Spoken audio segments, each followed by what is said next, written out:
gani ambayo alikuwa ametuma kuipata sisi? Yesu si wa dini. Kama hivi si wa dini, Kristo ni Bwana. Si wa dini maana yeye mwanzo wa dini. Yeye mwanzo. Yeye mwanzo. Haya tuko hapo. Mashamba. Nao ilikuwa hivyo Yesu alipofika pale. Ndio ametuleta unajua hata mpale kwa sababu. Alikuwa na Mungu. Sababu anasema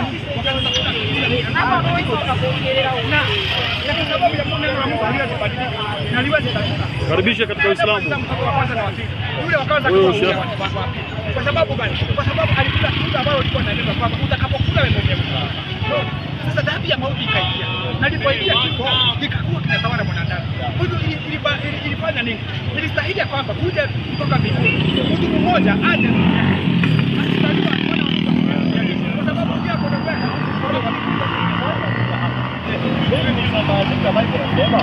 baba asiwewe kwa ajili ya watoto na mtoto asiwewe kwa ajili ya baba. Kila mtu na wewe kwa ajili ya dhambi zake. Sasa inakuwaje Yesu akuja akufe kwa hiyo dhambi zetu na wakati naambiwa baba asiwewe kwa ajili ya mtoto na mtoto asiwewe kwa ajili ya baba? Kila mtu na abebe msalaba wake mwenyewe. Sasa inakuwaje leo Yesu akuja kubeba msalaba? Amekuja kukuondolea dhambi. Msalaba refu. Amebeba msamaha. Kukusamehe dhambi. Hebu nikuulize. Mungu katika sheria ya Musa, Mungu katika Ten Commandments, Mungu alisema usifanye nini? Usiue. Ina maana ukiua ni makosa. Vipi naye Mungu amtume Yesu akuja hapa kwa ajili ya watu katika sheria yake ni ya kutoa mwanadamu kwenye mikono ya minyororo ya dhambi. Sasa hapa tusiingie pale. Isipokuwa ni damu ya mwanadamu.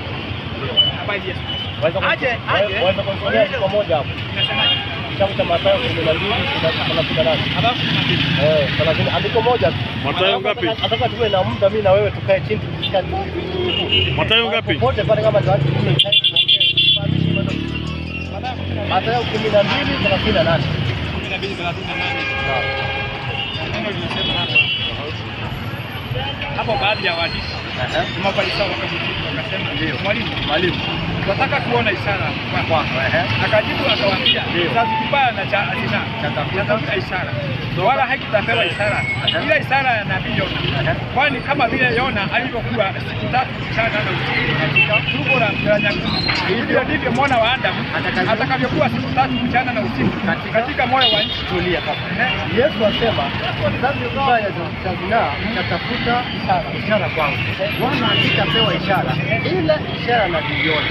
Kwani kama vile Yona alipokuwa siku 3 usiku na mchana. Yona alipokuwa siku 3 usiku na mchana alikuwa ndani ya tumbo la nyangumi. Yona alikuwa hai ama alikuwa amekufa? Yona alikuwa hai. Alikuwa hai. Yesu asema hivyo ndivyo mwana wa Adamu. Mwana wa Adamu ni nani? Yesu.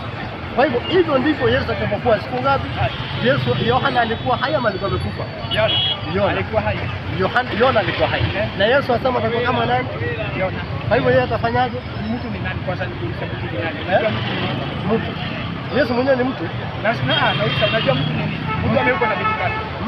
Mtu kwamba kwa matope. Ndio sababu ametoka kwa matope na atarudi kwa matope.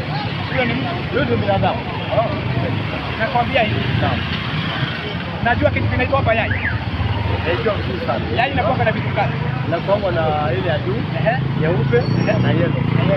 Ndio ndio mwanadamu alivyo. Ameuko katika vitu vikali. Kuna mwili huu ni mwili kunyumba. Ndio. Kuna roho hapa hivi. Sasa huyu anaongea si huyu mwenye mwili. Si huyu. Ni yule aliye ndani. Yule aliye ndani. Na kuna nafsi ambayo ni pumzi ya Mungu. Wakati nafsi inaondoka, nafsi ikiondoka, mtu hutoka bila tu umevaa mavazi hii yako, utaondoka tu na utembea hapa. Lakini mwili utaoza turudisha kwenye mchanga. Mchanga mahali ulitoka. Sasa yule Yesu anaongelea kuhusu Bwana Adamu alikuwa chini moyo katika moyo wa nchi.